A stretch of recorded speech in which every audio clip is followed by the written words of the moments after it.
أعوذ بالله من الشيطان الرجيم. بسم الله الرحمن الرحيم.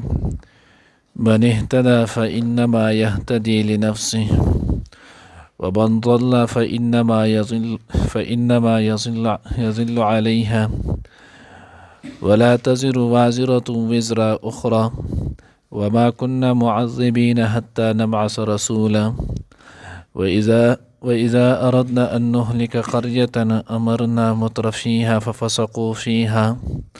ففسقوا فيها فحق عليها القول فدمرناها تدميرا.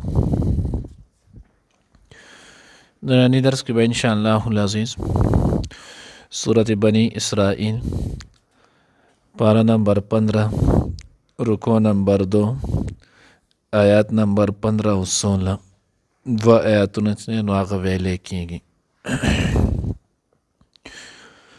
دینه مخکې تیر شونو چې الله جل جلاله فرمایي چې په ورځ د قیامت هر سړی به خپل نو هغه حساب اخیستلو دپاره کافي او شافي دی به خپل حساب محاسبه کوي.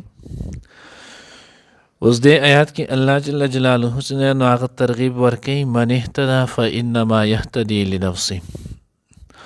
څوک چې په هدایت شو نو دا سړی د خپل ځان د پاره په هدایت شولو. چا چې ایمان راوړو نو دې سړی د خپل ځان د پاره ایمان راوړو. چا چې اعمال صالحه اختیار کړل نو دې کس د خپل ځان د پاره چې نو اعمال صالحه اختیار کړل. چا چې د دین کار او مهنت وکړو نو دې سړی د خپل ځان د پاره وکړو. نن زمونږ لوی مصیبت چې نو هغه دا جوړ شوی دی چې مونږ دین کار کو یا یو کار داسې نیک کو نو دا هم په بل باندې اثباتو چې ګوره دا ما ستا د وجې او ستا دپاره کوم. نه، دا هر انسان د خپل ځان دپاره کوي، د الله دپاره هم نه دی. ګورئ ځکه الله حکم خو تا پوره کوم خو د دې صله او د دې نعم البدل به تا ته میلاویږي. ځکه حدیث مبارکه کې راځي مخکې څو کرته موږ ویلو ترمذي جلد ثانی روایت مفهوم دی که دا ټول خلق نیکان او صالحان شي نو د الله په لویۍ کې د ذرې برابر چې نو هغه سیواوالی نه راځي. نو چې کله د الله په لویۍ کې سیواوالی نه راځي بلکې د دې نه هټ کر چې موږ وګورو د کائنات نه ولو خو د الله ذات ولو.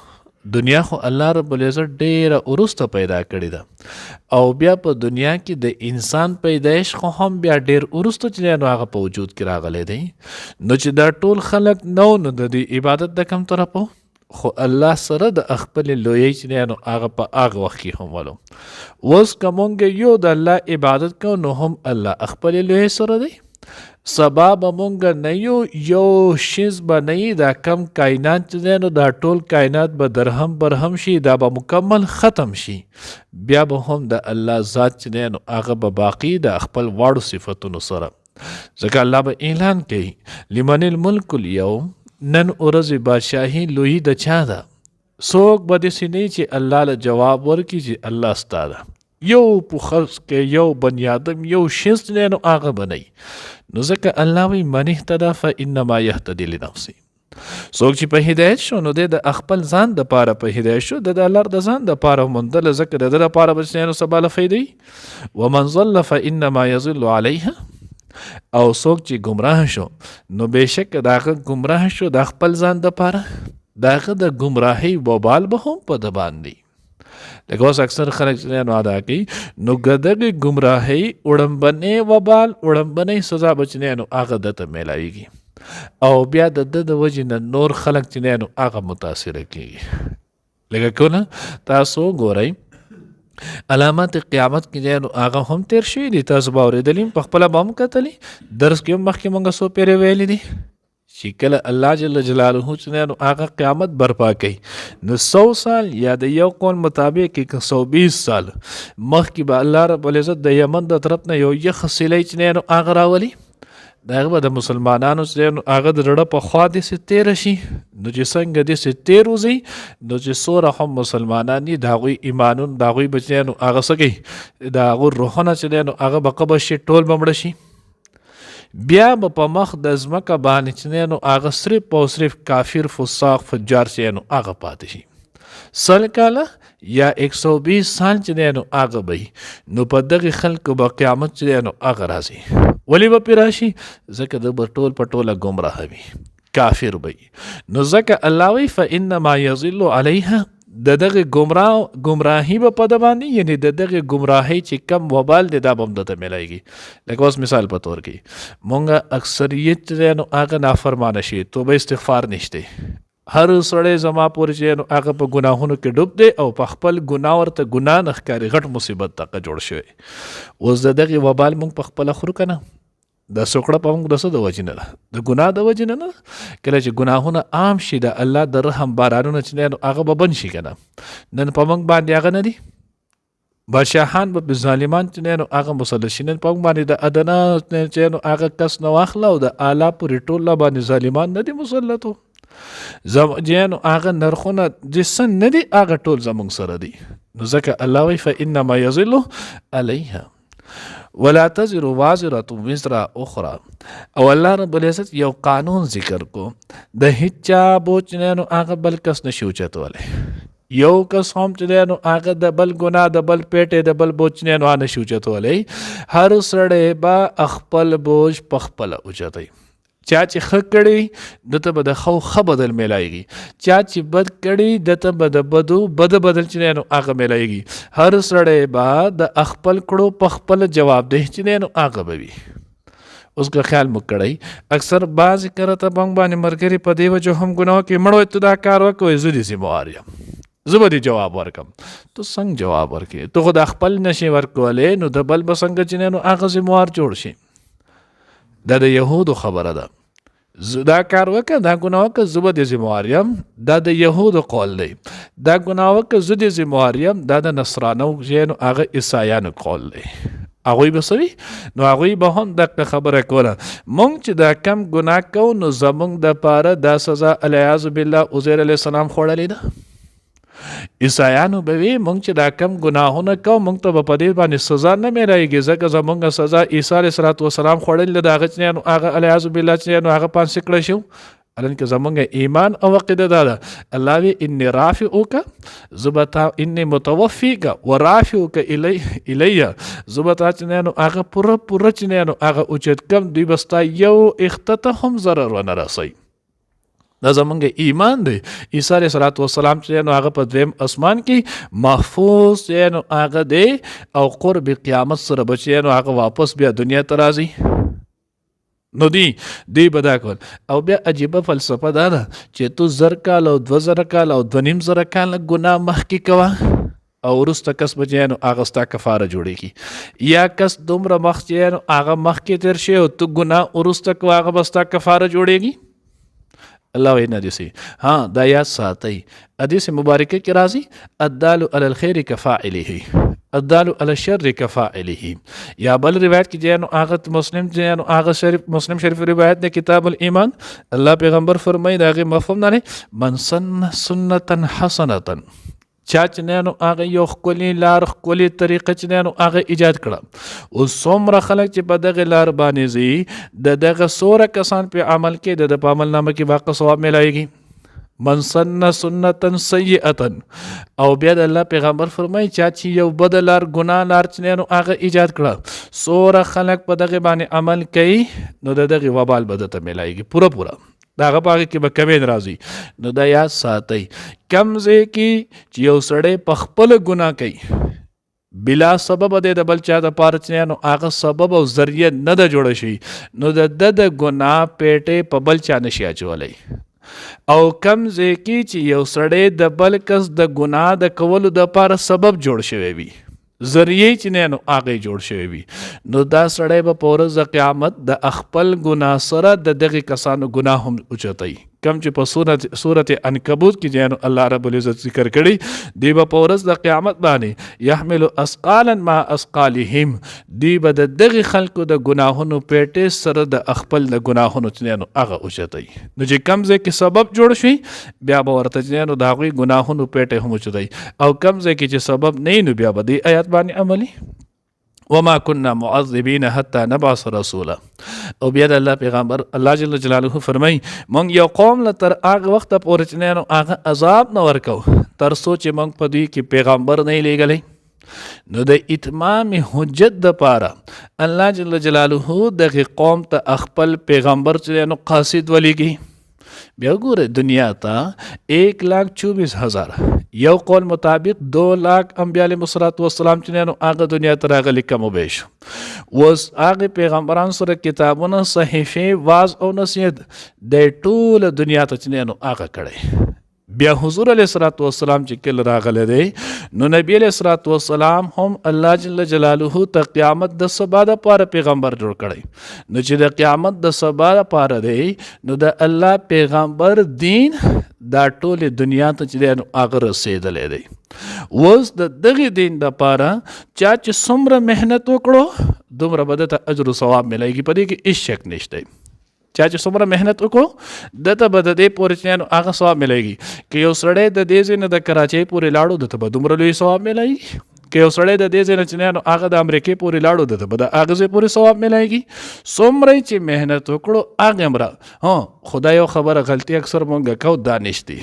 که یو دنیا نه یو سړی کافر لاړو د دې به زه ذموار یم زه ولې ذموار یم زه له دې ذموار نه یم دین دې ټولو ته رسېدلی اصول د دین اسلامي حقیقت حقانیت دا د ټولو ته چې نو هغه رسېدلی دی دغه حجت په دوی باندې چې نو هغه تمام شوی دی البته د دین دپاره د دنیا د یو سر نه بل سر ته تلل چې نو شته افضل دی غوره طریقه نه چې سړی چې څومره یې وکړلو محنت هغې همره به د ده ته ثواب اجر ثواب میلیږي لکه الله جل جلاله چې پیغمبر حدیث مبارک چې هغه مفهوم دی نبی علیہ السلام چې هغه فرمای علماء امتی کانبیاء بنی اسرائیل زما د امت علما دا چې هغه د انبیا د بنی اسرائیل د انبیا علیهم السلام په شان دي لکه څنګه چې د بنی اسرائیل انبیا علیهم السلام خلکو ته دین رسو او د دین باندې قربانیان چې هغه ورکړي د قشانت زما د امت علما خلکو ته دین رسوي او دی بچنه هغه په دین باندې قربانیان چې برداشت کوي نن چې دا ما او تا ته کم دین را رسېدلی دی یا دا کم دین موږ ته چې هغه میلاو دی په دې ځای کې په دې چې هغه غرونو کې او په دې تورو تیارو کې نو دا هم د دغې امت د علماو چې هغه فیض دی او دا هم د هغوی چې هغه برکت دی چې الله رب العزت موږ له دا راکړی دی که دغه نه وی بیا موږ د دې دین نه خبر وو نه ولو کنه نو ځکه د الله پیغمبر چې هغه فرمایي بیا د دغه دین باندې چلیدل دا چې هغه د انسان د پاره د کامیابی ذریعه ده نو دی وجه نه بعضې حضرات مفسرین چې هغه لیکلي دي وایي که یو ځای ته د الله د پیغمبر استازی قاصدو دی چې الله ونه رسېدلو د الله قاصد پیغمبر ذریعه رسېدو ذریعه ونه رسېده او دغه خلکو ایمان را نه وړو نو په دوی ته به سزا نه میلیږي خو جمهور علما وایي که چېرته یو ځای کې انسان ته چې هغه یو کس هم ونه رسېدو خبر ونه رسېدو امام ابو حنیفه رحمه الله هم دا قول دی او په دغه ځای کې یو سړی ایمان قبول نه کړو دی به د دنیا نه کافر ځي او په د باندې مچنیانو هغې باقاعده سزا به خوري ځکه هر انسان له الله جل جلاله عقل ورکړی دی او عقل دا د الله د طرف نه بهترین چې هغه رسول او قاصد دی نو دی بچنیانو عقل نه کار اخلي چې زه چا پیدا کړم د کم ځمکه باندې چې د ځمکه چا پیدا کړي په کم اسمان ته چې ګوري د اسمان چا پیدا کړي کمې اوبه او هوا چې دته کمه مهیا کېږي نو دی به دې ټولو ته ګوري نو د دې انسان عقل دا بهترین چې هغه رسول او قاصد دی نو دی په دغې باندې هم خلاص نه چې ما ته څوک نه راغلی ها په ده باندې که مونځ نه کوو د هغې ګناه پرې نشته ځکه د هغې دپاره چې هغه تبلیغ د داعي کېدل چې هغه ضروري دی چې دته رسېدلی خو دا نشي ویلی چې ایمان مې را نه وړو ځکه ما څه څوک راغلی نو دغه خبرې چې هغه قابل اعتبار او معتبره چې هغه ده واذا اردنا ان نهلك قريه بیا دا فساد څنګه برپا کېږي نو د هغې وجه الله ذکر کوي او حضرت عبدالله ابن مسعود رضی الله تعالی عنه مفسر امت هغه چې هغه فرمایي وایي کله الله د یو قوم د هلاکت چې هغه فیصله وکړي نو الله رب العزت د دغې قوم د هغې خلکو مالدار خلکو ته چې هغه څه وکړي مالداری نور سیوا کی ففسقوا فیها نو دی په دغه علاقې کې هغه فسق و فجور هغه شروع کی ځکه د دنیا مسلم قانون دی چې کله انسان سره مال لازم د ګمراهي سیوا کی ځکه چې دین نه نو بیا دغه مال په دغه کې عجب پیدا کوي دغه مال په د کې تکبر پیدا کوي، دغه مال د انسان ګناهونو طرف ته راکاږي. لکه مثال په تور کې تاسو ګورئ زموږ په د خپل محله په خپل خلکو کې چې نو هغه نظر ولګو چا سره چې د نن د 1.5 کال چې نو هغه مال نو د هغوی ودونه څنګه کولو. اوس چې ورسره دغه راغلی څومره خرافات پکې کوي، څومره ناجایز کارونه چې نو هغه ارتکاب پکې کوي. بیا یې داسې یو ګناه هر یو ګناه ته چې نو هغه ګوره څومره چې مال سیوا کېږي دورې چې نو هغه ګناهونه سیوا کېږي. الا ماشاءالله چېرته یو نیم کس به وي چې هغه له به خدای مال هم ورکړی او دغه مال به په صحیح ځای چې نو هغه هم لګي، نور خو ټول دغه کېږي. نو ځکه او حدیث مبارکه کې هم راځي الله پیغمبر فرمایي وایي چې نو هغه لکل امت فتنه، د هر یو امت دپاره چې نو هغه یو فتنه وي.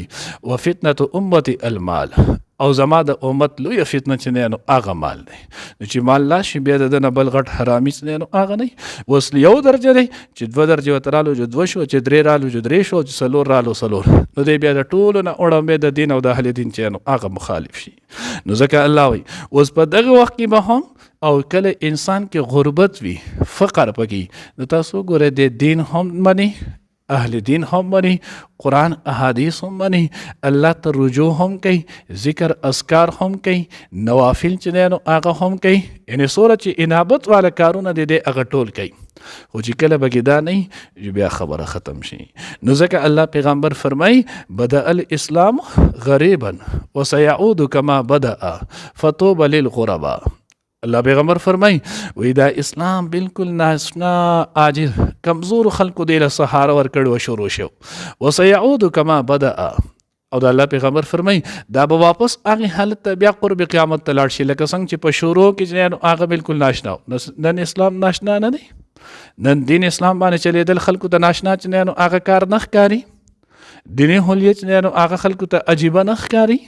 نو دا الله پیغمبر فرمای وسيعود كما بدأ، دا به واپس شي لکه څنګه چې لاول کې هغه شروع شو. فطوبى للغرباء، نو بس خوشحالي ده چې هغه د هغه غریبانو دپاره هغه کمزورو خلکو دپاره چې د هغوی دین له سهاره ورکړي. الله دې موږ د خپل دین د عالیه د خدمت دپاره قبول کړي. فحق عليها القول، نو الله وی بیا ثابت شي په هغوی باندې وینا فدمرناها تدمیرا، نو وینا د عذاب نو بیا موږ هغه هلاک کړل په هلاکولو سره. الله دې موږ د خپل گرفت نو ساتي. من اهتدى چا چې لاره وموندله فانما یهتدي لنفسه، نو هغه لاره وموندله د خپل ځان دپاره. من اهتدى څوک چې په هدایت شو فانما یهتدي لنفسه، نو هغه په هدایت شو د خپل ځان دپاره. ومن ضل، او څوک چې ګمراه شولو فانما یضل علیها، نو بېشکه د هغه ګمراهي په هغه باندې ده. ولا تزر وازرة، او نه اوچتی پیټی، وازرة څوک پیټې اوچتونکې، وزرا اخرى پیټې دبل. وما كنا، او نیو مونږه معذبین عذاب ورکونکې، حتی تر دې نواس رسوله چې مونږ ولیږو یو پیغمبر. و اذا اردنا، او کله چې مونږ وغواړو اراده وکړو ان نهلک چې هلاک کړو قریة یو کلی، امرنا نو مونږ حکم وکړو مترفیها د هغې مالدار خلکو ته، ففسقوا فیها، نو هغوی نافرماني وکړې پای کلي کې. فحق علیها القول، نو ثابت شي په هغوی باندې خبره وینا یعنی د عذاب. فدمرناها، پس هلاک کړل مونږ هغوی تدمیرا په هلاکولو سره.